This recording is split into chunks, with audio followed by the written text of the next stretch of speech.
3, 2, 1. Hey, we're live. Hey guys, welcome to the show. We are going to pick right back up where we left off last week. I think we covered all the way up to propinquity. So tonight we're going to start it off with the rationalization hamster. Right off into pissing people off, I'm sure. Right. Before we do, we got to jump into some announcements, though. Oh yeah, go ahead. That's a good point. Yeah. So last week we had a nice chat after the show on our Red Pill Network Discord. Would love to invite everybody out after. If we don't, we had a lot of people actually put questions in the comments, things that we may not cover if we don't have time. As things grow, would love to make that kind of an after show, just to decompress, have a drink, and anybody who wants to shoot out questions on the Discord that we don't cover, during the live stream. I think that's definitely a good opportunity to get those questions out there, get to know us, and so forth. So we'd love to see everybody after the show on the Discord. Also, I want to throw the Discord link. It should be in the description. If not, I'll throw it right here into chat so you guys have it. And kablamo. There you go. So yeah, just click on that and head on over. We'll be there afterwards. So without further ado, let's get right into it. All right, let's do this. Let's just jump right into it. Yep. So the rationalization hamster is a analogy, metaphor, whatever you want. I'm not sure what is the actual right term for that. Is it an analogy or is it a metaphor? I think it's a metaphor. A metaphor is English class was when so you say long something ago. If you say this is like something, it's a metaphor. If something is like something, it's a simile, and an analogy is like a thought with another thought's hat on it. Okay, so we'll go with that. So this makes this a it is what it is. A thought with another hat, another thought's hat on it. I love that. Yeah. All right. So you see a lot of women will rationalize bad behavior or will otherwise excuse things they may have done in such a way. Like the ASD is a good example of this. Or justifying to themselves, rationalizing why they may have done something that is incongruent with their normal behavior or predisposition, proclivities, or history. Hooking up with a bad boy when they've always decried bad boys is a good example of this, where then they've got to rationalize why they did it. Well, maybe he's not a bad boy. Maybe he's this, that, or the other. It's just some way to kind of rationalize what happened. Everybody does it. Just in the community, we happen to call it the rationalization hamster. Let's see. Crazier the decision, the faster the little hamster spins. There's a lot of memes about this. I don't want to dwell on this too long. You get the idea. Yeah, the one thing I want to touch on here is that the women with the rationalization hamster have what's called an external locus of control, meaning when they talk about things, they talk about it just happened, right? I don't know how it happened. I can't be accountable for it. I want to rationalize it away, and that's the external locus of control. Men tend to have an internal locus of control, and that's the difference. Is accountability. Yep. All right. Rejection. Good game takes thousands of approaches. They say doing something 1,000 times will make you proficient. 10,000 times will make you an expert. Well, you got to go through and do the work. You got to put in the approaches, do the time, and just toughen up. There's no other way around that. There's no silver bullets in this community in getting better with women, work, what have you. You got to put in the work. And again, you'll eventually become acclimated to the rejection. It won't really matter so much because now you know it's not really you. It might be. It may have nothing to do with you. It could just be everything about what's going on in her life in that particular situation. So the sexual marketplace and the sexual market value, we're just going to define them right now. So SMV is the sexual economy of supply and demand for sex and relationships. It was first coined by Gary Becker, an economist, way back in the 70s, I believe. It was further developed by Roy Baumeister and some other psychologists and social psychologists. It's really well defined. It's really well researched. There's a lot of information you can look up online. I'll have to put the PDF down below. It's really clutch what Baumeister did. It's really good stuff. The SMV is it's what are you? It's your level of attractiveness in terms of the sexual marketplace. So if you think of yourself on a scale of 1 to 10, what are you? 7, 8, 9, 10. That's your SMV rating in a sense.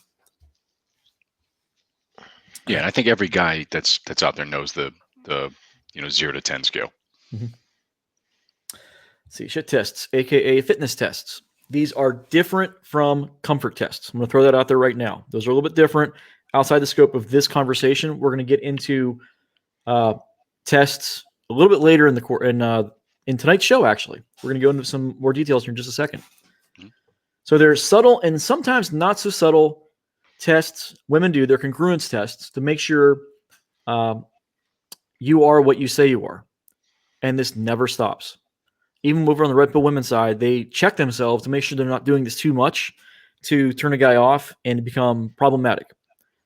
So it's important to note that it's not just women that do this. Like men, almost as a social conditioning thing, will shit test each other, and kind of just poke and prod and joke. And men are used to it from other men. Like they expect it. Yeah. If you've been exposed to a lot of guys and you were in a fraternity or whatnot, you come to understand those things. If you grew up with brothers, certainly you understand shit tests. But really, to be able to understand them and pass them in the framework of what does that mean to women, that's a whole different thing. Yeah, well, it's what we call bonding through how we playfully bust on each other. It's the same thing. Women will get along with people they don't like in the same sense where they're catty with women that they don't like. Whereas guys are kind of the opposite, where we're catty, where we're busting on each other, but usually it's because these are the guys we get along with and we're friends with. Whereas the guys that we got to play nice with are the ones we kind of keep at arm's length because we don't know them. You follow me? Yeah, I think to a certain degree, men take things at face value more than women do, but I don't disagree with you. Yeah. Let's see. And I've said this before, women have terrible game. When they are trying to be proactive, 9 times out of 10, it is really bad. There's a reason most women don't propose to men. Well, there's that. And women do not handle sexual rejection well at all because they're not acclimated to it. Oh, my God. Yeah. They don't have to be because guys are always pursuing women. That's just the natural order of things. But as far as how this third bullet point goes, or fourth, occasionally there's a rapport break as a ham-fisted form of flirting. I can't tell you how many times I've seen this where they want to flirt, they don't know what to say, and they say something that's really socially awkward that is just not socially acceptable in most cases. This is where you get really harsh shit tests that were not meant to be shit tests or harsh. They were meant to be flirting, and you see this all the time. We'll get into those examples in a little bit. What was that, Mike? No, it's absolutely it lands as being super critical. Yeah, and that's probably the best way of putting it is when women are shit testing and they come off overly critical, there's usually one of two reasons why. One, they're just not good at game. Two, they are actively trying to blow you out and shoo you away. And see how you handle it. Well, that's part of the underlying course of shit tests to begin with. So handling shit tests, you can right here. Shit tests are in the bigger picture, they're a form of rapport break. And we're going to go more into detail on rapport breaks later on in the course. For the purposes of what we're talking about right here, you've got the big three. Agree and amplify. You can change the subject or you can ignore it. Some additional ones that we've kind of developed over the years is the pressure flip. And then you've got the nuclear option. And this one is really good when they're really being harsh and trying to blow you out. And typically this is with women that you've never met before. And maybe you've been approaching women out in the social setting. You're getting along with one of the girls. And then in walks the alpha female of the group. And she's just like, who the hell is this? And she tries to get rid of you because she's not the one getting attention. This is when you see this kind of stuff where they're attacking you in such a way. It is a shit test, but it's a really, really abrupt, negative, really in your face type. This is where that nuclear options is good. Where you just deny them their sexual worth and just shut them down. 100%. But I would add to that. Yes, it can happen with women that don't know you. It can totally happen in the context of a relationship or a marriage. I mean, if you're in a long-term relationship and all of a sudden something pops up that's unexpected, every guy that's dating has experienced this. What was this text that you just got? And all of a sudden it goes the intensity goes from here to here. And that is a form of shit test. And the only way to actually handle that is to pass them. And so we just, covered a couple of those of, agree and amplify, change the subject, ignore it, all those, pressure flipping, nuking it, which is just nuking is basically just fuck you, cut it out. Don't do that. Right. I would go even. That's more of a you're kind of ignoring it or changing the subject. The nuclear option, is where what is it that you go on the attack at that point, and it's usually going to be denying their sexual value. Right. So an example of the one that comes to mind is where if a girl walks into the group, she's the leader of the group, and she's attacking you, like actively just trying to shut things down because she's not getting attention or she doesn't know you, so she's threatened by it, and things are going negatively. Then you can just say, look, I don't like you. It's okay. I'm not going to like everybody. I'm just not attracted to you.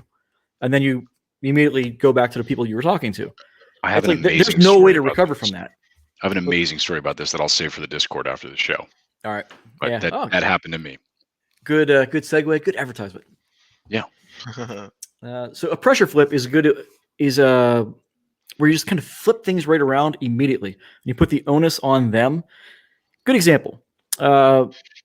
Say she's giving you a test about your car. What kind of car do you drive? You might hear that. And you just immediately, you don't get reactive. You don't get startled by it. If you can answer it and immediately flip it, where, Chevy, how about you?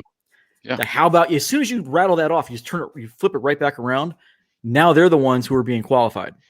Mm-hmm. The important thing is to not be fazed by it, blow through it like it's nothing, and immediately flip the question back around on them. So it gives you that position of power in a sense. Quick piece of advice. No, sorry, go ahead. Well, the main thing is to not be rattled by it.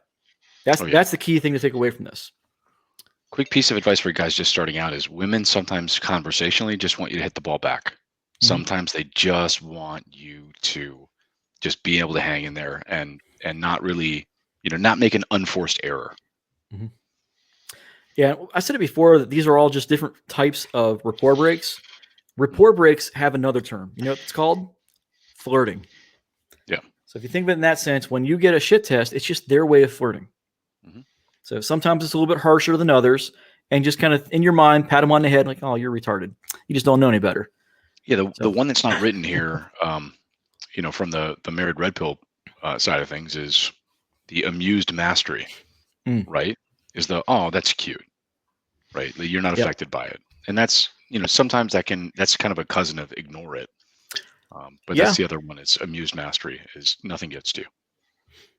It's that and kind of an degree to amplify to absurdity. The absurdity is the amusement part, where you're flipping it in such a way you're agreeing and amplifying it, and you're making a joke of whatever it was that they just said. So it's self-amusement. That's the key part, self-amusement. Mm-hmm. All right, moving on. Social proof. Perceived value of someone in a social setting. So we've talked about, we haven't talked about in this course. I've done it on the Sunday show a while back.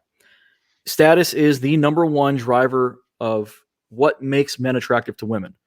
So yes, male attractiveness is an amalgam of status, looks, money, the whole 9 yards. Mm-hmm. But out of all of those, status is the number one driver.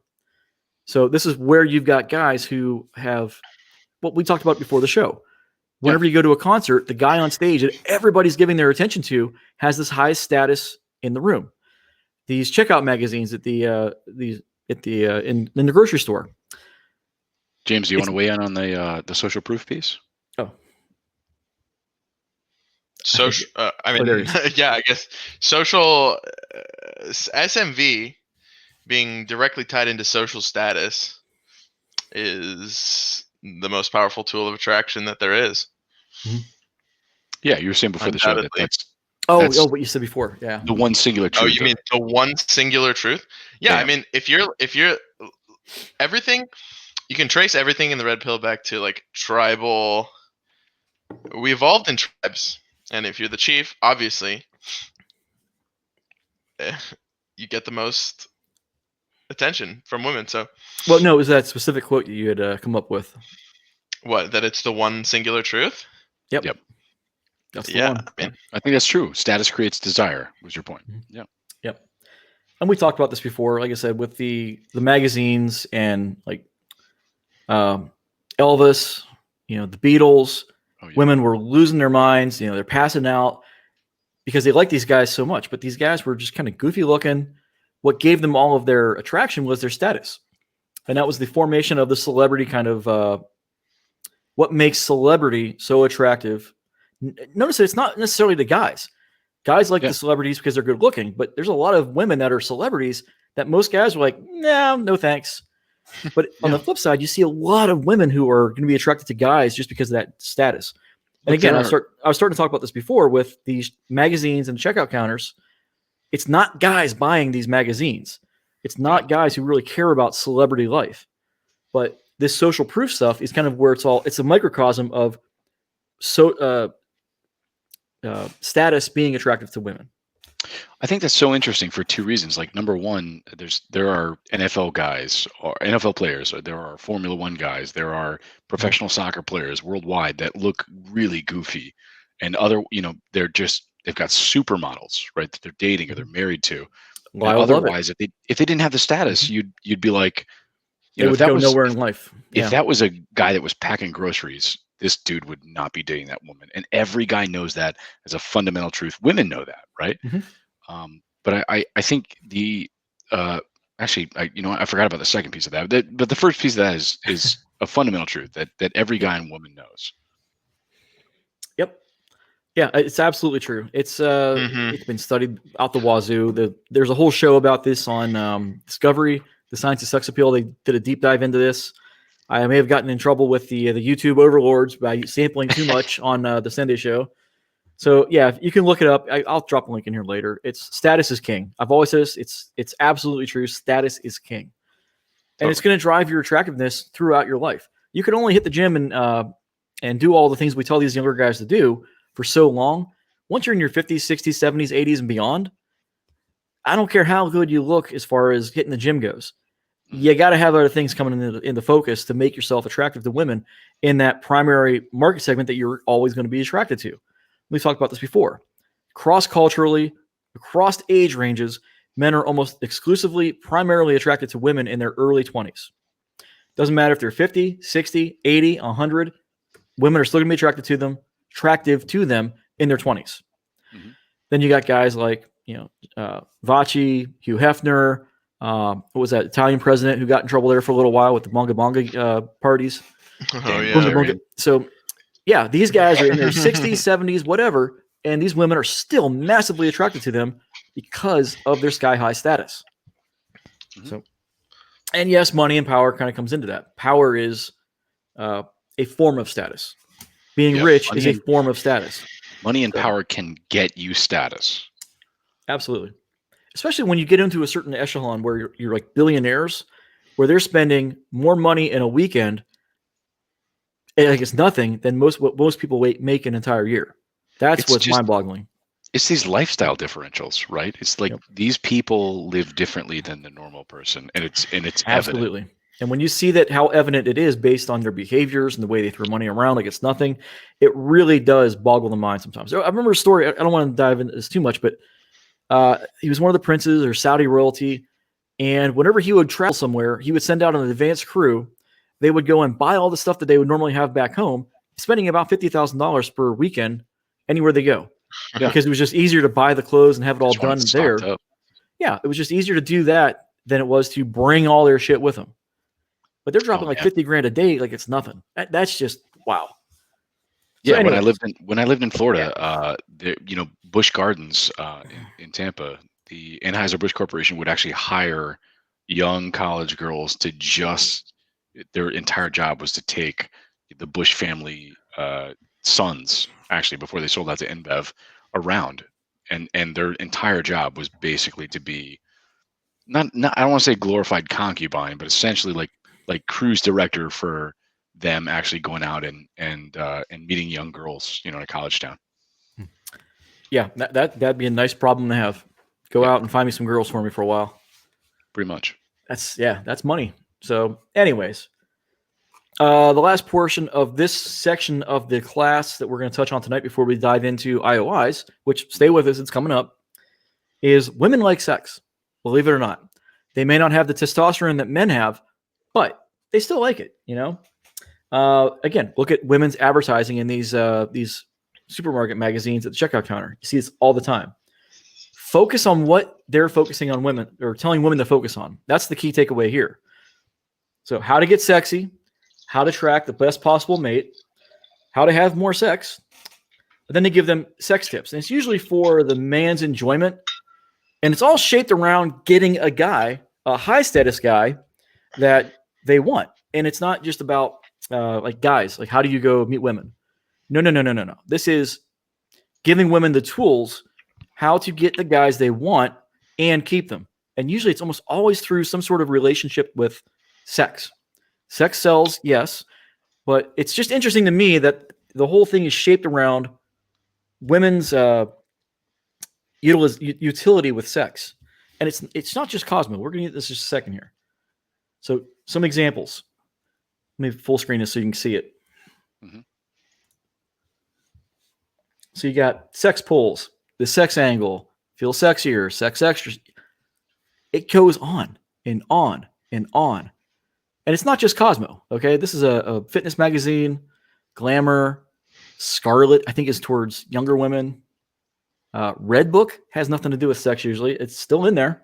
Got 2 of them right here. You know? Self, another fitness one. This is similar to Cosmo. But again, sex all over the place. L. Let's see here. Self again. And it's not just towards adult women. This is teenagers too that get targeted with this. So love and sex secrets for teenagers.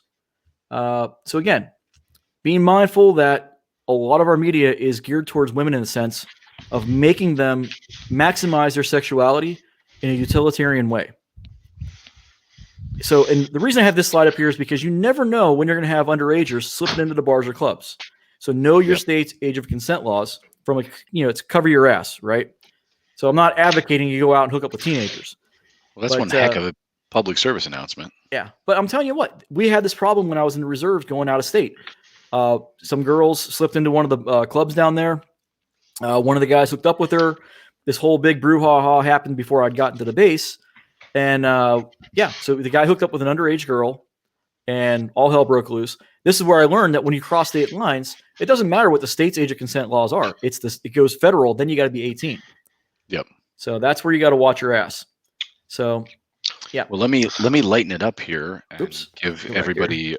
So this is a quick tip for guys that are like, if you're out there, even if you're like you're spinning plates, you're out there just talking to women, you're just starting out, you're in a relationship, doesn't matter what it is. If you are having a conversation with a woman that you are not in a romantic relationship with, ask these things, right? Like bring these up as a topic of conversation. Like I forget it was the rule of one of the rules of Pook. Go back and read the book of Pook, but one of the rules is essentially like make yourself known to be a sexual person. And the way to bring this stuff up without being overt about like, hey, I want to get in your pants is to say like, hey, let me ask you something. Like, you ever look at those women's magazines? Like, what do they say about like your top 3 guys that you would have on your list that you would have sex with no matter what? Like, I'm interested in your thoughts on this, right? Or however you can work that in the conversation of like, when was the last time you picked up Cosmo? Like, I don't read that garbage, but I was in the grocery store the other day and I picked that up, so I want to get a woman's opinion. Anytime you can work that stuff in, it's a great segue. It's a great just get people talking about something that'll lead you to a conversation that's not like, what do you like to do in your free time? Do you like to fly kites? That sort of thing. Yeah, escalating to a sexual frame is a good thing. It just takes a little bit of time, a little bit of practice to get good at it and be socially congruent. You can't just jump to it as a non sequitur. It really throws off red flags in a lot of cases. But no, totally. There's a time and a place for it. And we're going to get into how you escalate towards that later on in the course when we go into the SMV stuff. And the difference as to when to know to do that is are you getting IOIs, right? Yep. And with that, that's a good segue. Bring up the other. Let me. Where's it at? Bear with me 1 second. There we go. IOIs. Boom. Mm-hmm. So I'm going to make this full screen. So some active indicators of interests. So they reinitiate the conversation when you stop talking. You get that so ... Everybody's been there. When you stop talking and you have that awkward silence, let them re-engage the conversation. If they do, that's a huge IOI that they're interested. Giggling when they laugh at your jokes, even if you're being stupid, they still laugh. That's a good idea. She touches you. She tries to get rapport and build comfort with you. That's again, that so is an example of that. Eye contact, when it happens when she holds it a little bit longer than is normally comfortable, that's a good indicator. Smiling, obviously, walking by and she turns her body, or you get that casual brush when you guys are talking or standing side by side. Let's see, a functional opener on you. When they make it, so let me give an example. Now, it's not always an indication that they're interested in you per se, but when you've got an entire crowd of people and they specifically target you for a question that they could have asked anybody, especially if they've gone out of their way to ask you when they had somebody 10 feet closer they could have asked, that's an IOI. Hey, do you know what time it is? But she passed 10 people to come over and ask you the time. That's an IOI. That's the context that kind of applies in. When they're playfully and they try to challenge you, that shoulder punch in the arm, being fun, playing with their hair. That's a really subtle nonverbal cue. That when you get grooming kind of features, those are IOIs. Let's see here. When she mentions your girlfriend without knowing if you actually have one, she's inquiring. All right. Let's see here. When she has to go to the bathroom and she comes back. Or when her friends say, we're going to go to the bathroom, and she stays put and lets them all leave.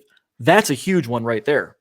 Mm-hmm. She avoids mentioning her boyfriend. I want to touch on this for just 1 second. A lot of women who have boyfriends, well, it's the boyfriend test. So I'm going to kind of do a quick little divert here. If a woman likes you and doesn't have a boyfriend, she won't mention it. If a woman does like you and she does have a boyfriend or doesn't have a boyfriend, how can I put this? I'm botching this thing. I'm going to have to trim this out later when I do the clip. It's when a woman has a boyfriend and she likes you, she won't mention him. If she doesn't like you and doesn't have a boyfriend, she will mention one. It's the boyfriend kind of objection. So it's just one of those really weird quirks that women will do. It's almost like a shit test in some senses. If she doesn't like you and she doesn't have a boyfriend, she'll mention her boyfriend. Right. And even in some cases where they don't have a boyfriend and they do like you, they'll still throw it out there just as a shit test. Doesn't make any sense. I feel like that happens more often than not. Well, and I've talked to women about this. In a lot of cases, James on this one. Well, okay. I was just going to say a lot of times it's just their autopilot. It's their autopilot response that they've just been using for so long. But yeah, James, you're a little bit younger. You might be more in the ground floor on this. What's your take on that? On what? Sorry, I had my headset off for 1 second. Oh, on the boyfriend objection. What's your? You said you've seen this a lot, yeah. Like I said, it happens a lot where they're like, "I have a boyfriend." I feel like more often than not, and it's just like a shit test that you're. They like to use it more as a shit test. They'll use it definitely to like. For guys that they don't want to hook up with too, but that's different. Like if that happens, it's obvious in a way. It's hard to describe, but you just have to take cues from body language. Yep. All right. It's an interesting point. If you've been getting steady IOIs and all of a sudden she throws out the boyfriend comment, then that's a shit test, right? Right, and then you say something like he can join or whatever. Like, good for you. Yeah, that's great. Amplified. Good for you. I got a boyfriend as well. Yeah. Like it's 2020. No big deal. So many ways to handle that. So if you don't know how to handle shit tests, rewind the video. We already had a screenshot up there with all the different ways to do it. Oh man! If you need examples, head on over to the Discord afterwards. We could spend an hour. Yeah, an hour just talking about how to handle shit tests. Yeah, this is kind of, we're touching on it right now. We're going to go into it deeper in later on in the class when we talk about rapport breaks. Mm-hmm. Where did we leave off here? It was the boyfriend. Where is it at? When she says or does something, she looks at you to see your reaction. Yep. Where the hell is it at? She avoids mentioning her boyfriend. When she says or does something, she looks at you to see your reaction. Yep. Let's see. There's a male version to this to test and see if she's following your lead and has kind of accepted your frame. If you turn and look at something and she turns and looks the same thing, she's following your lead. That's a good sign. Oh, yeah. Let's see here. She looks at That's you from the side to hide the fact that she's looking. She That's a introduces you huge to, piece of advice you just gave away right there. hopefully that's being a good leader. Yeah. Let's see. Yeah, she looks at you from the side. She introduces you to her friends. She buys you a drink. She calls you a player or a heartbreaker. She's that. It's that Remember what I faux. said last week? If she drinks from your drink, Yeah, if you were out at the bar and you don't know this woman and she drinks out of your drink, she will make out with you. That is a tested theory. I like it. Let's see. On her way out, she reapproaches you and tells you that she's leaving. That's women speak for ask me for my number, you idiot. Yeah. Let's see. On your way out, she asks where you're going. That's girl speak for invite me along, you idiot. Let's see. She pushes up her breasts. Sexual escalation. This is that physical contact. Oftentimes, you'll be sitting side by side or standing next to each other, and your sides are touching. If she's comfortable with that kind of contact, that's a good sign. Not only is that a good sign, but you probably should have escalated 10 minutes ago. We're going to get into that in just a second. Yeah. Cause like in most cases where when guys who aren't quite savvy, when they often wonder to themselves, I wonder if I should have, almost always the answer is yes. You were feeling it, like in your brain was picking up on all the subtle nonverbal cues that your you're just not very well calibrated. You're not calibrated. You were reading the signals. You just weren't acting on them. So can we go back to the previous page? And I want to just like draw some large categories out on this real quick. Okay. Not to spend a lot of time here, but if, it really falls into 3 separate categories here that we talked about before the show, which is proximity, if they're close to you, if they're touching you in any way, if they allow you to escalate the kind of touch, or if they're comfortable with it, they don't draw away from you. Proximity is key, right? Like the second piece is rapport seeking. If they're laughing, if they're smiling, if they're making eye contact, if they're coming back to you to start up a conversation. And then the third piece is curiosity and fascination. So the bottom part of this section has to do with, I'll just pull one out randomly. She calls you a player or a heartbreaker. That's curiosity and fascination. She wants to know if there are other women that you are, available or that are available to you, or other women that are, it's a social proof thing. We talked about this earlier in the video. Like, are other women interested in you?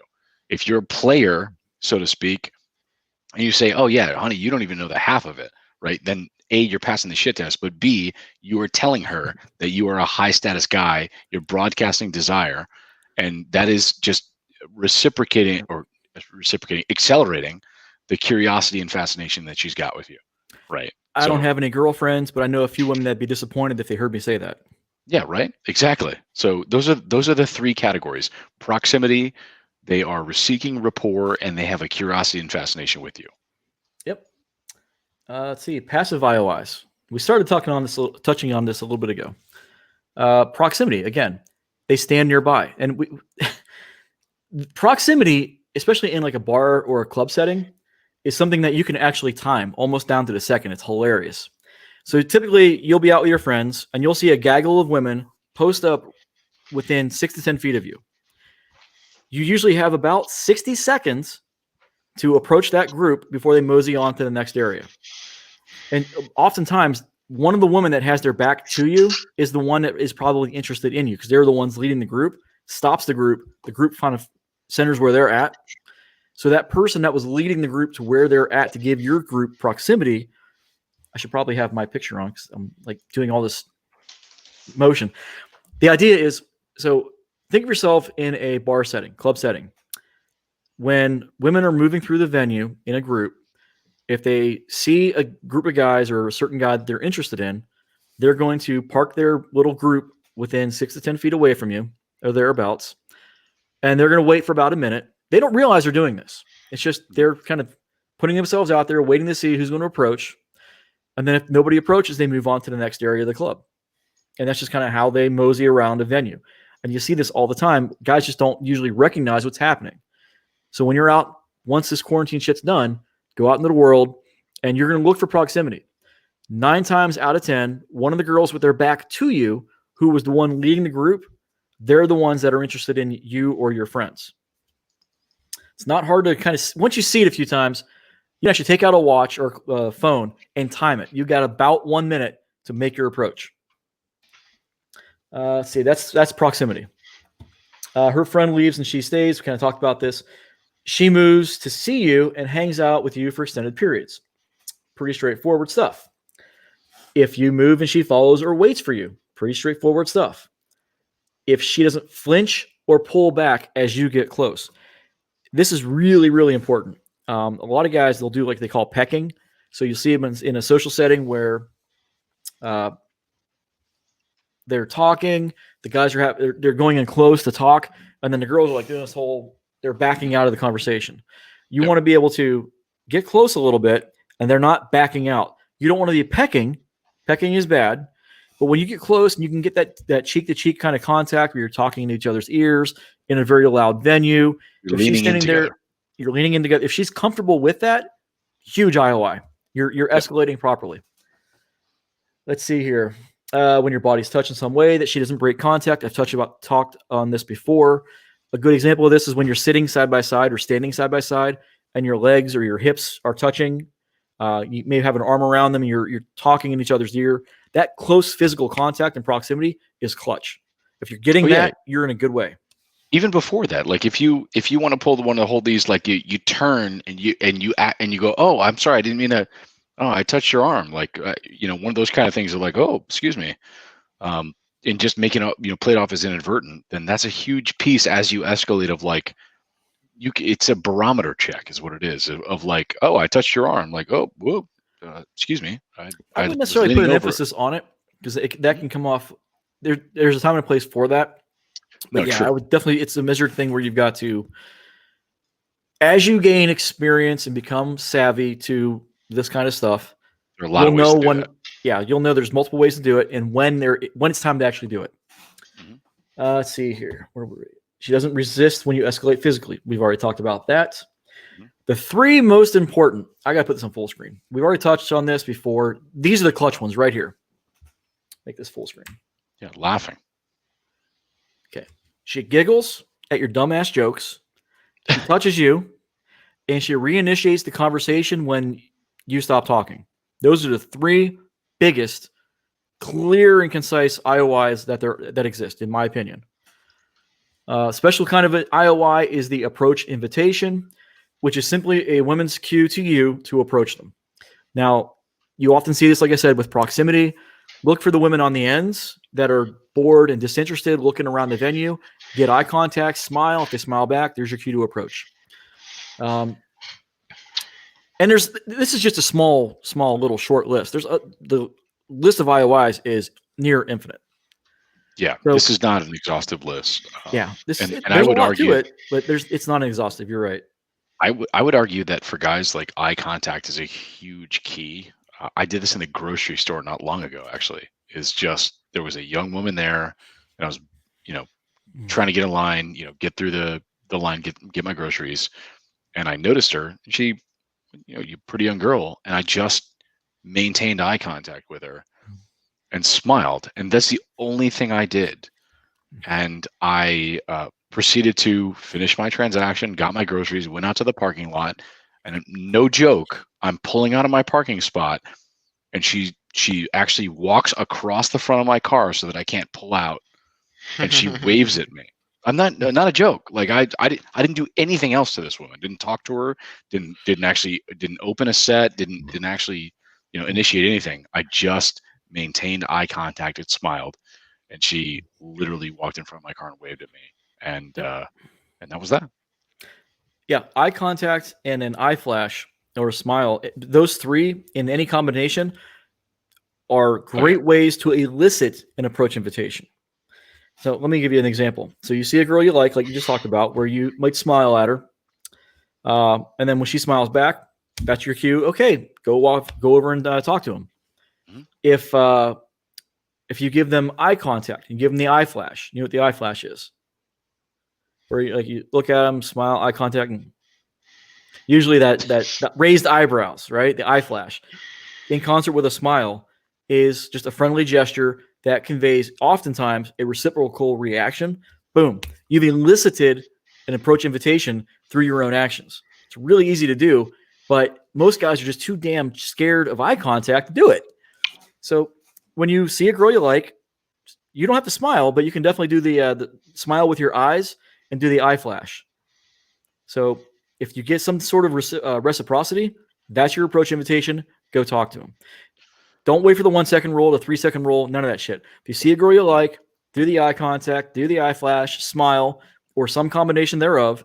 And if they reciprocate in kind, go.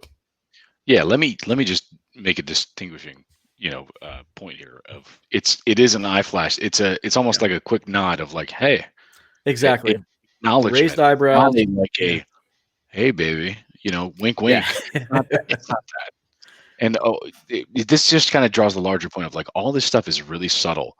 When you get used to it and when you can see it, when you get calibrated to all this stuff, then you'll know how to actually kind of communicate in a covert way of, hey, it's a little difficult to flirt with the camera, but you kind of get the idea, I would think. Totally. We should get a video of like, I'll have to find a model and do some examples for the camera, just kind of so people can see it later on. Good Maybe we'll looking do that in the guy future. with a red hat, just throwing that out there. Well, you're married, you got a wife. Yeah, no, I do, but yeah, I could be a model. There you go. There's no rule saying you can't do that. Anyway, I digress. Yeah. Yep. So we covered IOIs pretty well in depth. What else was there we were going to cover here? It was going blank on what the other one was. We did the shit test. We talked a little bit about hypergamy. Yep. There's really not a whole lot to go into. We've got the Iron Rules of Tomasi next week. We kind of blew through this one pretty quickly tonight. We are in good shape. If there's anything else, we do have comments. Men bond using fake insults. Women bond using fake compliments. That's what I was trying to say earlier. Well put together comment right there by Gear. Absolutely. Yeah, let's touch on that for a second. Yeah. The interesting thing about guys, we touched on this about, I have this call it hypothesis, right? About, guys shit testing each other is just a primer for you interacting with women, right? Like that's the minor league ball, right? If you can't handle your friend giving you a hard time, then how are you going to handle a woman just throwing you a shit test? You're not going to, right? That's my personal theory. But when you think about fake insults, right? It's insults that is not going to mean anything to your friend, right? Right. You call your friend a douchebag. That doesn't mean a damn thing to anybody, right? It's if you're good enough friends with that person, you call him a douchebag. That's not going to be an insult. You call a random guy at a bar a douchebag, that you might have a result. But right. Women bond in a completely different way. I'd be interested to hear Joe weigh in on this one. Well, this is kind of we've already talked about this before, where guys will keep other dudes at arm's length when it comes to busting on them, unless it's like an actual aggressive kind of thing, where there's, it's a fight or flight kind of thing. But it's when it's somebody that that's when it's okay to kind of bust on them. You see this at work with coworkers now and then, your social circle, friends, some maybe older brothers. Yeah, the busting on each other is absolutely the way kind of guys bond for one.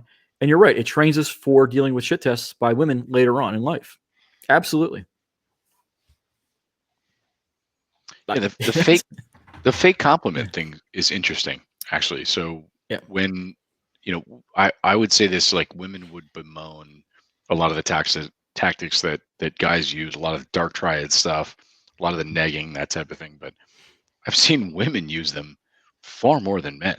Honestly. Who do you think guys learn this stuff from? No, yeah. These are all just bastardized, strategies from women. Yeah, mostly, yeah. Some of the best material I ever got when I was younger was stuff from female friends and family. Absolutely.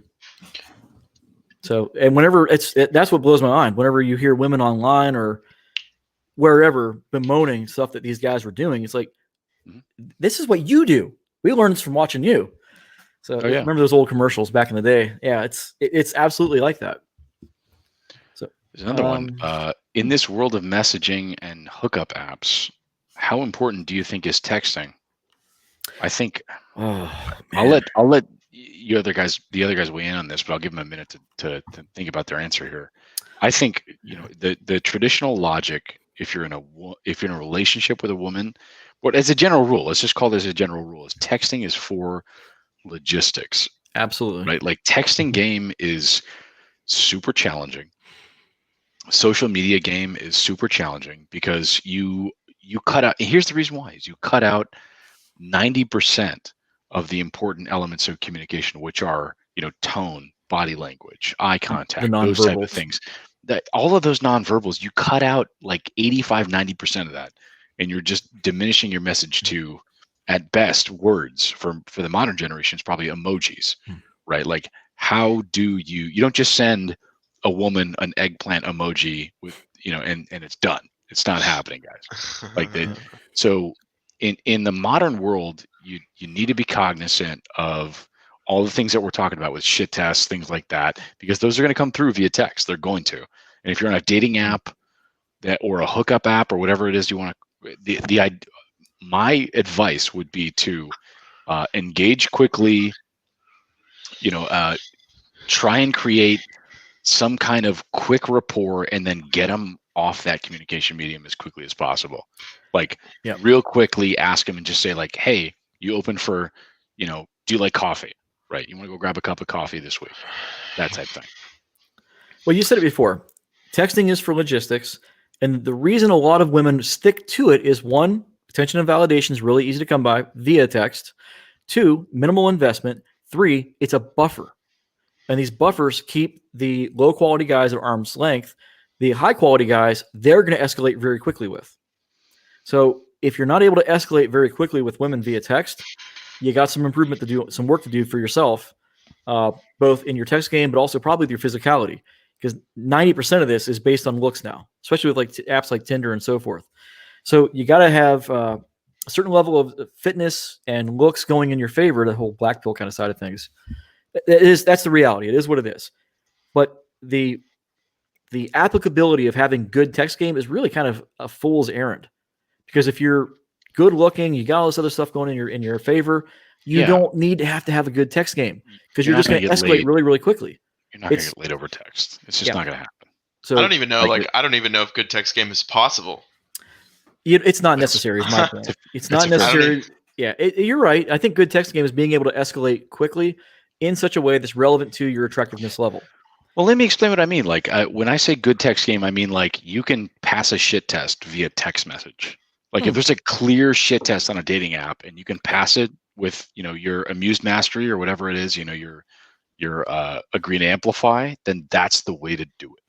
Yeah, it's absolutely true in that the fundamentals still apply, whether it's text or in person. Yeah. So no, James is right, and I don't mean to disagree, but there are things that translate to some degree. And yeah, that's true. I think just what we were saying before, though, in terms of it's a buffer that women use to filter for guys that are just not high quality. And like you said before, well, more importantly, what you were getting at before, attention is sex for women. They get from attention and validation. Validation is what sex guys for get women. From sex. Yeah. Yep.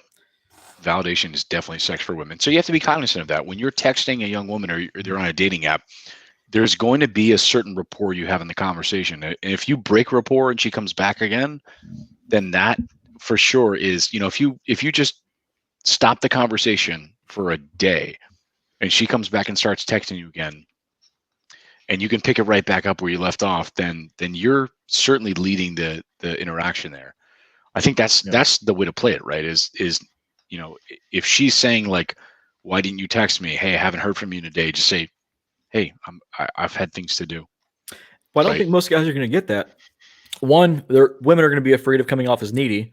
2, most guys are not attractive enough to generate that kind of dread to get women interested in risk coming off as needy. That's true. So there's that. That's a catch-22 in a sense. Most times, women have so many guys texting them day in and day out that they don't have to reach out to guys and follow up, because there's going to be 5-10 more already in the bucket ready to go. Well, yeah, I mean, but that's if you're just in the bucket with the other guys.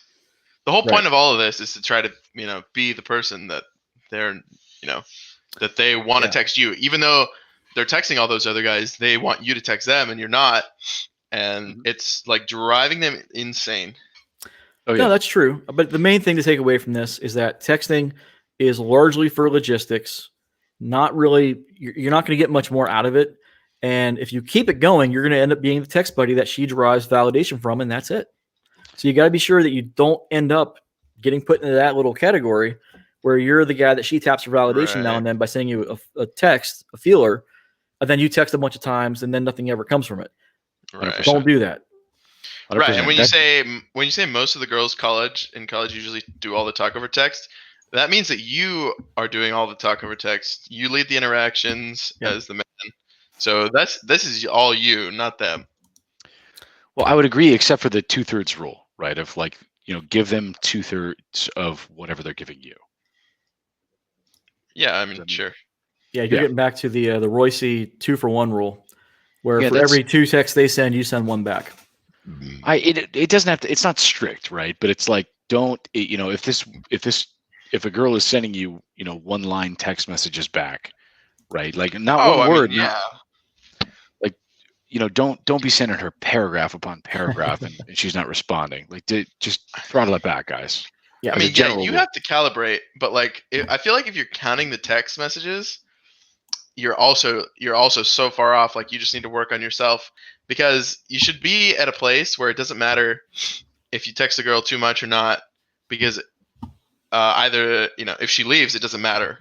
Do you see if that makes sense? I do. Yeah. It really incorporates the outcome independence piece of this quite a bit. Actually, that's a really good segue to the next question of, if you pick up IOIs, how would you escalate without going overboard?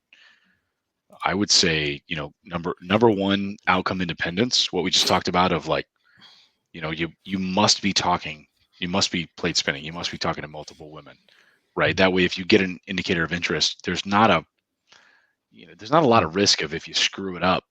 You know what I mean? Like if you're out there talking to multiple women, you got a lot of numbers in your phone, and you don't pay attention to this girl who is interested in you, no big deal, almost. Well, there's also the 2 steps forward, 1 step back kind of methodology. Yeah. So you don't want to go too much, too fast, too soon, because then it's just going to throw up red flags. You might get ASD or LMR later on if you don't have enough comfort built up.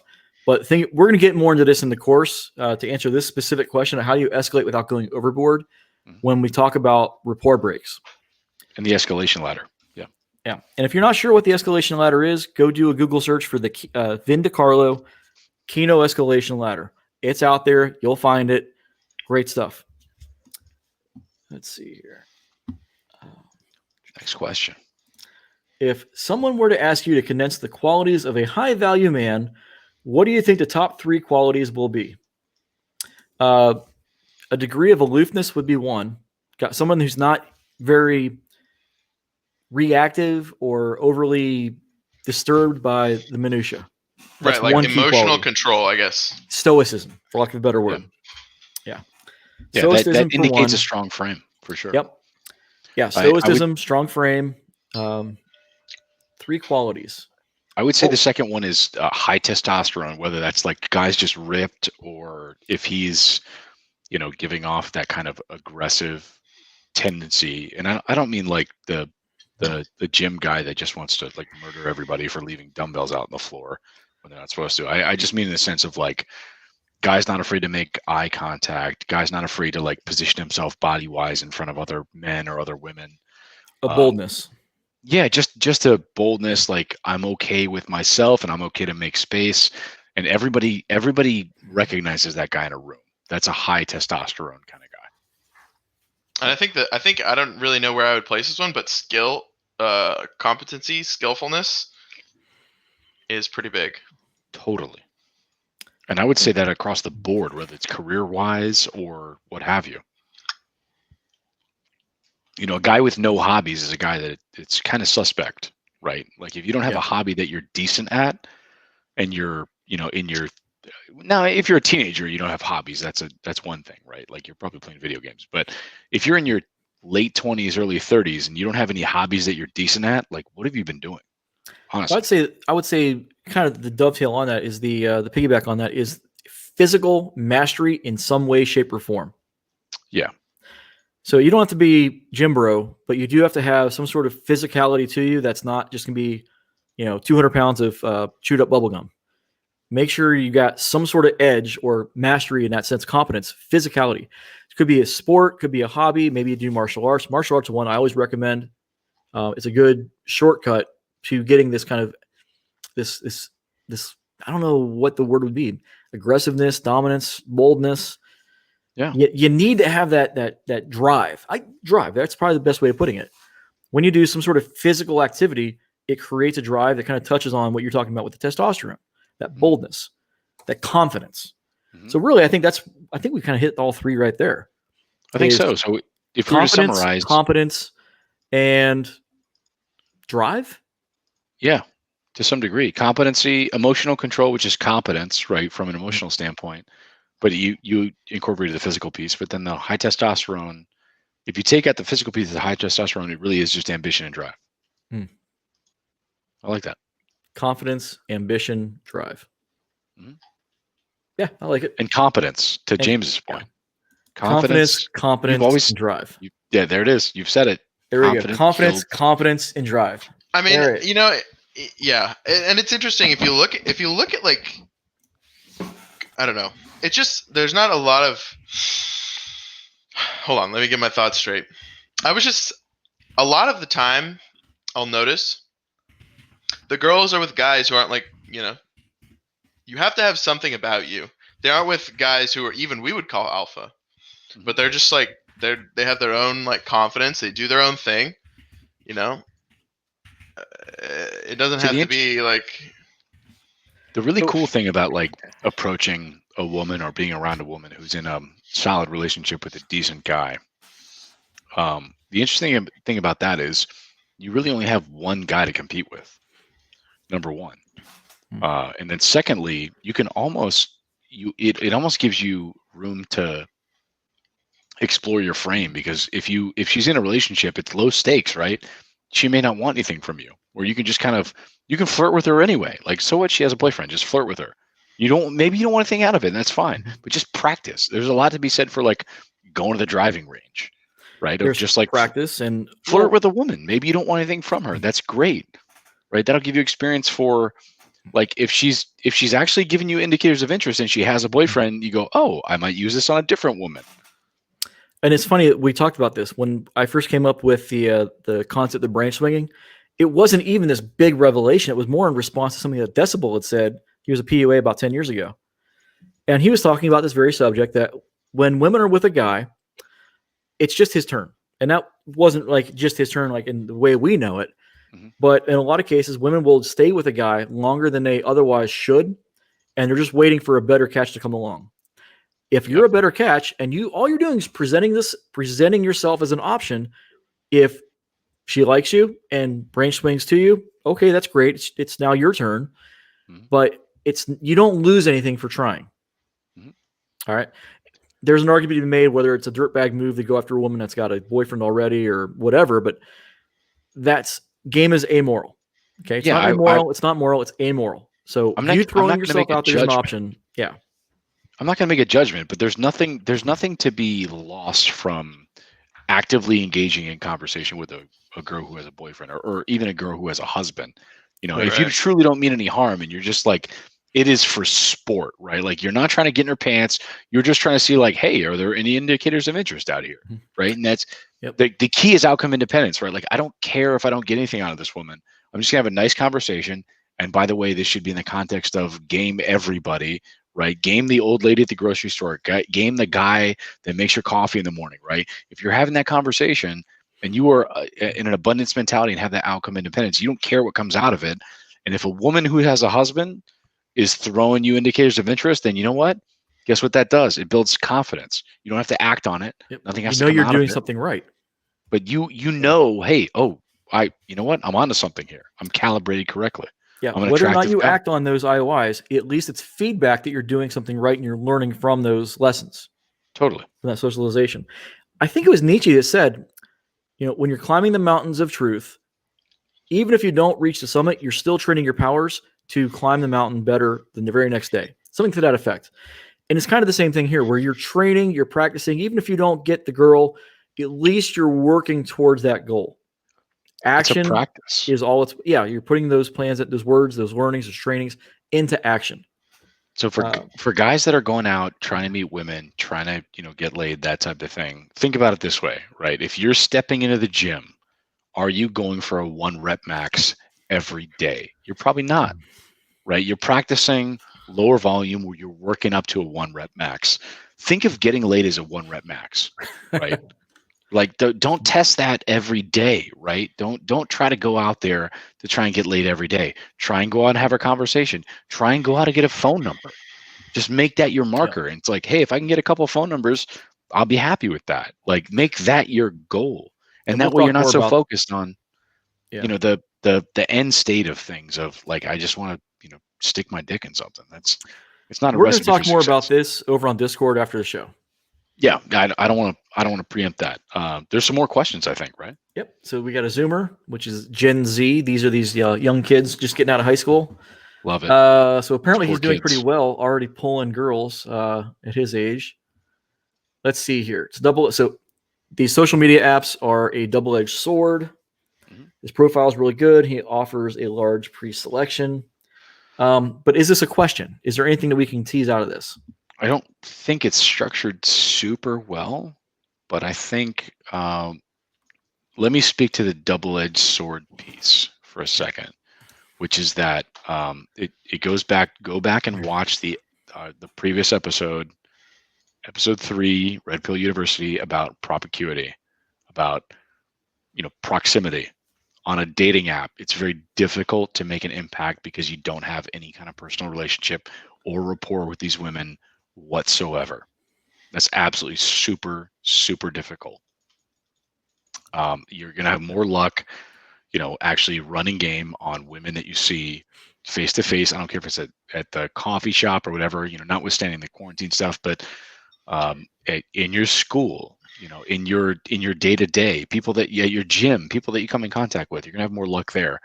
On the flip side of that, if you are on a dating app, which if you're a young guy, you probably should be,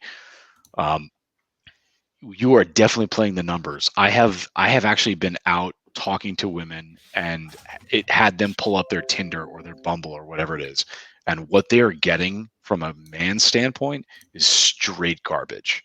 I mean, it's absolutely the dregs. So it goes back, go back and watch, again, the episode 3, the earlier part of this episode about sexual market value. Understand where you stand, right? Like, be attractive, don't be unattractive. It really makes a big difference in terms of how you present yourself on a dating app, right? If you can put a little humor in there, a little bit of your personality. Texting is for logistics, but on a dating profile, like, differentiate yourself, right? Get some decent photos. That type of stuff, I think, can set you apart in a big way, and you're just essentially playing the numbers. And what you're doing is trying to open up a conversation and get them to, get them off that medium, get them to a place where you can actually talk to them. So that's my take on the double-edged sword piece. Yeah. I mean, I don't know. I think always, if you meet women in real life, it's just always going to be better. Even if it's easier to get laid now through apps, like, you can have good pics, you can have a good profile, and women will fuck you. But I mean, I don't know. It just seems better in person. But you can do what you want. Honestly, it's the times are always going to change, and it's up to you what you want to do. I don't know what you mean when you say double-edged sword. I don't know what the drawback is. Yeah, that's an interesting point. Like, nowadays, I think, people are so, kind of involved in their phones that they're probably, especially after quarantine gets out, like, they're going to be starved for real human interaction. That's a real good point you make. Yep. So I've kind of been staying out of this because I'm gearing up for the next question here. Got it. So he's very active, humorous, extroverted guy. He's fine with his friends, but as soon as girls are in the situation, he clams up. How do you fix that? Well, you have got to get out of your comfort zone. Yep. So this picture says it all. So that's where the magic happens. This is where you're at in your little comfort zone. You've got to take that big step out of your comfort zone and then take another big step and practice and practice and practice. When you talk to everybody, you get used to being social with everyone. So that's a good first step. So like I said, the homework that I've done for this class, or the homework that I've prescribed for this class, is once the world goes back to normal, 30 minutes a day, every day, talk to people that are not hired guns, not family, not friends. Go out, cold approach with no ambition, or you're not seeking a goal per se of meeting these people. The goal is to get 30 minutes of FaceTime with strangers, to learn how to be social, to learn how to not creep them out, to learn the ropes of being social. That's all there is to it. That is the goal. So you're being outcome independent. So 30 minutes a day, I don't care if it's 30 1-minute interactions, 60, 30-second interactions, or one woman that you hit it off with and spend the next half hour talking to. 30 minutes of FaceTime with strangers is where it's at. You do this each and every day. You're going to learn so much in just a month of doing that than you ever would have from doing book reading.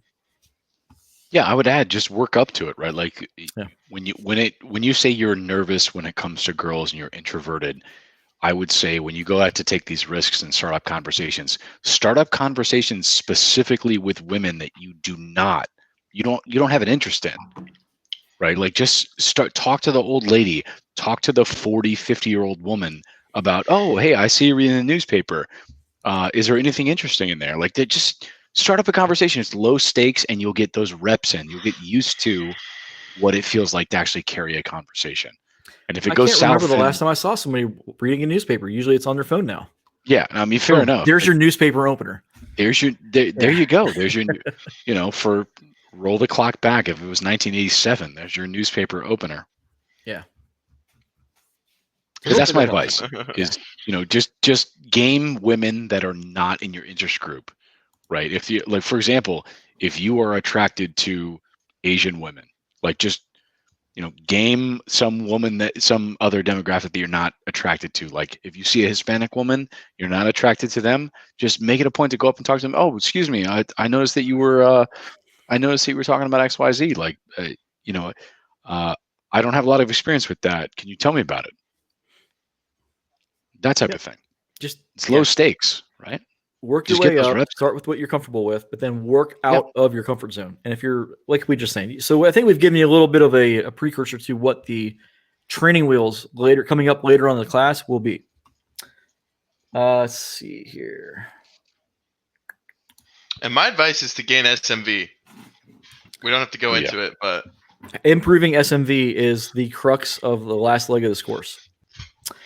All right, so it's huge. Let's see here. It absolutely is. It's gonna be a huge. A couple of these questions go to that, right? Of like, how do I do X, Y, Z? 9 times out of 10, the answer is just a very raw increase of your self-confidence, which is lift, keep your mouth shut, read the sidebar, like go out, get some experience talking to people, gaming people, and just repeat. Yep. All right, so moving on. We got the next question here. I want to know what you think about marriage in the West and what the max end count you think is for someone you'd marry. Man, oh man, I've got really clearly defined opinions on this. I think I'll let you guys talk about this because I've already ran off on this one on the Wednesday show enough. Look, don't get married. Next question. I mean, this man is married. That's very fair. Yeah, I was gonna give you guys a crack at this question. As the only married guy on here, I was gonna give you both a crack at this question before I took it. Now the reality is the thing to consider is women are trainable, right? So when you think about an end count, I would not ask the direct question of like, hey, how many guys have you slept with type thing, and as a corollary to that, never. This is an Ein rule of Tomasi, which we, God willing, we next week we may have a miracle here. We may actually have the man himself, but never divulge your sexual history to a woman under penalty of death at all. Yep. But especially also, don't give a shit about her sexual past. Like maybe keep a solid ear out for sure. And if she will give up that information, pay attention. But don't ask these needy, pointed questions about like, hey, how many guys have you slept with? Like, how many bases have you been through? That type of thing. I would think it's more important to vet for a lot of other things, like desire, like her actual, morals, that type of thing. But that said, when you think about end count, a woman, just go back and read the hypergamy slide. A woman who has had a lot of sexual partners will have her compass just broken almost as to what she has available for options, right? So if a woman has had a lot of guys around, a lot of orbiters, go back to the earlier part of this episode, a lot of guys giving her attention, she's used to that, right? Her dopamine in her brain, her rationalization hamster is expecting that to continue. It's almost like a drug, right? Once you've had an alpha guy, Rollo has a great article on alpha widows. It's really tough to come away from that. So when you think about a woman that's kind of been the town bicycle, been around a lot, it's tough to differentiate yourself, and it's really tough to think about getting into a long-term relationship with a woman like that. And the big reason is because you are always going to be compared to the best guy that she had, right? Her best possible option. If her end count is low and you're a guy that is super attractive, that has a lot of resources, a lot of things to bring to bear, you got a strong frame, and you are establishing the terms of the relationship, you're in a much better chance to actually train a woman to be in the kind of relationship frame that you want. Now, I'm going to chime in here. So I've looked it up. This kind of answers the question, I think. Let me go from big full screen. Take this down so you can see it. I love that. So this is from the old Teachman study, and there's a lot of correlation, maybe not causation, but it's still good information to have. So if you are absolutely adamant about going old school, traditional, conservative, blah, blah, blah, you want to get married, you have to get married, then obviously the lower the end count, the better. If you're the only person they've ever had sex with, then you're golden. That's all there is to it. In reality, you're going to be hard-pressed to find it. You're talking unicorn level relationships at this point. So, especially in the West. It's possible, but not probable. So the probability of you finding a low-end count woman to marry in this modern age is so ridiculously rare. Yeah, I think you need to manage your expectations. Mm-hmm. Now, as far as just getting married in general, I don't have a problem with it as long as you don't do the legal side of it. If you want to have the wedding and the reception and have all the family come over and go crazy. Test party. Yeah. But as far as signing the dotted line and combining your households in a legal sense, as far as the state's concerned, absolutely not. The women get all the benefits. There's no return on investment for guys other than some marginal tax benefits and legalese that you can accomplish with a power of attorney. You talked about this being contract law, I think, on the women's RP. Yeah, we talked about this in contract law from like a men's rights perspective. This is the only area of contract law where the person who violates the contract can be rewarded with cash and prizes. Mm-hmm. Marriage is the only time that can happen. If you guys get married, she cheats and gets and destroys the marriage, she can still be rewarded with half your shit and the kids. And then you end up paying through the nose for child support for the next 18 years. It's the only area of contract law that can happen. James is not wrong. For most guys, it's don't get married. Honestly. Absolutely. That's the general. I say this as I'm married. I'm happily married, but for most guys, it's don't get married. Yep. Look, I don't even know. Like, I consider myself like a person able to control a woman in marriage. And I mean, it's not, what's the point? If a girl wants to be with you, she'll stay with you. And why sign a marriage certificate? Just You're talking about upside versus downside. Yeah. Yeah. I'm just talking about, I don't know, like, why would you ever sign the certificate? Why would There's you not a ton of upside for guys. Yeah. And that's the main takeaway is there's a lot, you've got more to lose than you do to gain. And then there's the actual aspect of what Rollo talked about in one of the iron rules where, and I don't want to get into this too much because we're going to cover that next week, where look at what you're giving up when you lock yourself down and you eliminate your options. All the mystery and intrigue and all of it all goes right out the window. So you lose a lot, you gain very little. Yeah. In most guys' case, there's just no real reason to do it. Yep. We have some more questions I want to get to before we run out of time, though. Yeah, go ahead. Let's see here. It was let's see. Again, this is where expertise and experience will modify your perspective of the world. The more acclimated you get, the higher your confidence gets. the more socially savvy you are in these situations, the less that this stuff's going to creep up. It comes down to experience. Mm-hmm. I would say expose yourself to a lot of situations, and lift. Just keep lifting, because that will give you your own sense of self-confidence, and you don't need to be validated by anybody else. Mm-hmm. Like you'll realize, like, hey, I'm happy with the way that my body looks. I'm happy with the way that I can carry myself through life. If I asked this guy for his deadlift, I'd be surprised if it was, his body weight, honestly. Yep. Yeah. Moving on. Same person, similar question. So I've never seen this documentary, so I don't really have an opinion. See, women don't really care to talk about the talk and just want to get laid anyhow. Sure, for some, but without seeing this, I can't really give you an informed opinion. I know that we talk about this in the Red Pill Women show, where a lot of women are groomed through society to think that they should be doing what guys historically did by scattering the seed and all that, being promiscuous, and they think that that's going to somehow fulfill them. 20 years of that, they realize, man, that was dumb.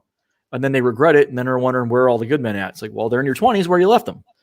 So, yeah, there's a lot of regret in women that do this. So, yeah, whatever they came up with. It sounds like a documentary about feminism, honestly, which we're not here to promote. Like, feminism is not great for women. Like, let's, set men aside for a second. Feminism is not great for men, but it's especially not great for women, in my opinion. And there are a lot of reasons why. A lot of bloggers cover that a lot better than I do. But, in my opinion, it comes down to two things, which is there's two schools of thought, right? There's like women are inherently equal to men from a human standpoint, which is like a lot of people can get behind that, right? Like, women are equal to men. Great. But the second piece is like, we have to compensate for the fact that men have been running everything forever. And once you get to that point, then you've lost me, which is, you want the pendulum to swing back toward, raw women, and they're going to control everything. And I just can't get on board with that. Like, if you want to be equals, fine, but let's talk about all the ways that we can be equals. Well, you got to take the good with the bad, and that's one of the things that you never hear of. It's always about the glass ceiling. It's never about the glass cellar. You always hear about getting women into STEM, getting women to be more CEOs, being more politicians. You never hear calls for women to be more roofers, more sewage engineers, more people on these oil rigs, getting their hands lopped off. Last week. Yeah. You never hear, until you hear calls for equality in that sense, it's all privilege in a sense of they're just wanting equality of the good shit, not the bad. In a big way. And if I can sum up your point, it's that women are equal, but they're not the same as men. Well, I'd say it's similar. We have the equality of opportunity. What people do with that opportunity is up to them, and we should let the chips fall where they may. That's my perspective. Once you have the equality of opportunity, all bets are off. Job done. Now it's just up to people to live up to their own individual expectations. This is where you get into the paradox of equality that Sweden found. The more egalitarian a society became, the more polarized jobs became by gender. Women tracked more towards nurturing kind of positions with nursing and teaching. Guys went more towards engineering positions. And it comes down to predisposition. So the more egalitarian a society becomes, the more people are free to follow their predispositions. That's the equality of paradox. No one has an answer of how do you fix that. The less egalitarian societies, the less safe societies are, the more likely women are to do the hard work. You saw this in India with a lot of women doing in the STEM. It's way more women in STEM than there are in westernized societies because they need to in order to get money for food to eat. Totally. So that's I think as far as we need to go on that one, man. That's like a rabbit hole right there. But I like the way the questions are trending. We may not get to all of them, but the interesting thing about this is, they're talking about the questions are coming from a fundamental place of like, can you talk about frame? Can you talk about how to actually, pass a shit test? Those type of things. I think these are great questions. This one is really interesting. How do you try to hold frame and not sound like you're coming off butthurt? Oh man, This it really comes into your presentation and your frame. So I got to be honest. Women are super observant, and if you feel for a moment like you are butthurt, you're gonna come off like you're butthurt. I don't even know honestly what you mean. I can only imagine like that you think of frame, that you're also thinking of frame in the wrong way. But yeah, it sounds like he's being reactive when it's being unreactive will kind of trump a lot of this butthurt kind of feeling. Yeah, I don't even know. Comes up. If you have the stoicism on lockdown where you're just unaffected and you've got that amused mastery in your favor, this will never be an issue. Yeah, I mean, it sounds like you need to work more on your amused mastery. Question doesn't really even make sense. No, I get what he's getting at, but it's James has a point about how he may not have a good understanding of frame. So I'd like to, James, please jump into that, man. Oh, I don't know. I mean, I don't know what he's, but I can tell you this. I feel like if you think that holding frame is like a verbal thing, I don't know. Yeah, like holding frame, you don't like talk about like, I don't know. I can't even imagine the scenario, and it's comical to me. So but I think I get what you're getting at. Frame is not something that you do or say. It's a way you think. It's a mentality. Yeah, it's a philosophy for sure. Yeah, that's interesting, and we see that on the Married Red Pill side of things with Reddit. Is holding frame is not. It's not just like keeping your shit together. It is literally being your own mental point of origin. It's like everything that you are and everything that you will be stems from, one singular point of, self-interest. And that's tough. That's really tough for a lot of new guys to get. This is also part of being internally validated. A lot of guys, they go out there trying to get girls because they want to be externally validated. You can't do that. It doesn't work that way. This is where you get a lot of these guys who they start getting girls and they still feel empty inside, and then they go sideways. Things go bad in some very serious psychological ways. If you're not internally validated, even if you are good with women, you're still going to have fundamental problems down the road. This is where you see a lot of guys who get the girl and then the shit tests happen and they fall apart and then they end up slipping into the women's frame and then everything goes sideways. Internal validation is critical. It sounds like you're trying to, it sounds like they're giving you shit tests and you aren't passing them. Well, that's what it sounds like. Yeah, that's what I think we're all in agreement there. All three of us agree. Yeah. And to answer this guy's question, Models is a good book. I'm still getting through it myself on Books on Tape when I go run. Mark Manson, yeah. It's so far I like it. It's not the be all end all, but it's not bad. So, well, like I said, I'm only partway through it, so I don't have a fully formed opinion just yet. Has anybody else read this one yet? I have not read that one. I think I haven't read it. I've read a lot of his blog posts, and the one that stuck out to me was the one that was, excuse my language because I'm about to drop F-bomb. It was "fuck your feelings," and what it had to do with is you are not driven by your emotions. Your emotions are fleeting. They are only experienced in and of the self, that type of thing, and it had to do with had a lot to do with that, and it helped me actually get rid of a couple of mental models that I didn't really need to have. It's super valuable to me. All right. So I think we've hit all the questions. We've hit all of the core material for the concepts and philosophy. So out of this entire section in the course that we've had up to this point, so for each of you, what was your number one takeaway thus far? Your number one important thing that guys need to know for the entire course up to tonight? Yep. Either weigh in on live comments, or if you're watching the stream after the video, like comment below. Please definitely weigh in. And oh no, I was asking for you and James. Oh yeah, no, I'll let James go first on that. As always, raise your SMV.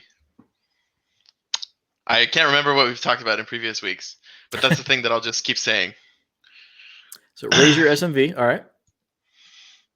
All right. I want to make sure I'm understanding the question correctly. So make sure to ask me that again. So out of everything we've discussed in this course up to tonight's episode, what do you think was your number one takeaway? That's a good question. I think for me, the number one takeaway is largely it's kind of what James said in the beginning part of, before the show tonight, which is that status creates desire. And there's a lot of things that I understood at a very fundamental level, but didn't really distill down into one, 3 words or one sentence. It's you could forget how to pass a shit test. You could almost screw that up. Like, you could not necessarily have a great mission, but if you are, a high status guy, if you are making sure that you're placing yourself in a status that's higher than other guys, then you're going to come out okay. Mhm. Like I guess the takeaway there is the process is sort of forgiving, right? In that you don't have to be super great about gaming women. You don't have to be the best about passing shit tests. If you're in a relationship, you don't have to be like the ideal husband. Like, there's some room for error, but at the end of the day, status creates desire. You have to be in a higher tier of status. Like, so always be aspiring to the best version of yourself. And if you're not doing that, then you are doing yourself a disservice. So that's my big takeaway. Well, you stole my thunder. I was going to say status is king, but status, you sorry about absolutely got it. Yeah. My backup then would be that frame is everything. I think this is Rollo Tomasi's iron rule number 1. 100%. Yeah, frame is where it all it's foundational. So frame, status, and maximizing your SMV, I think, is a really good summarization of everything we've talked to in this course up to this point. So I think we're going to call it here, guys. I've posted the link. Please come on over to Discord. We'll continue the chat, and we will see you guys next week. Peace.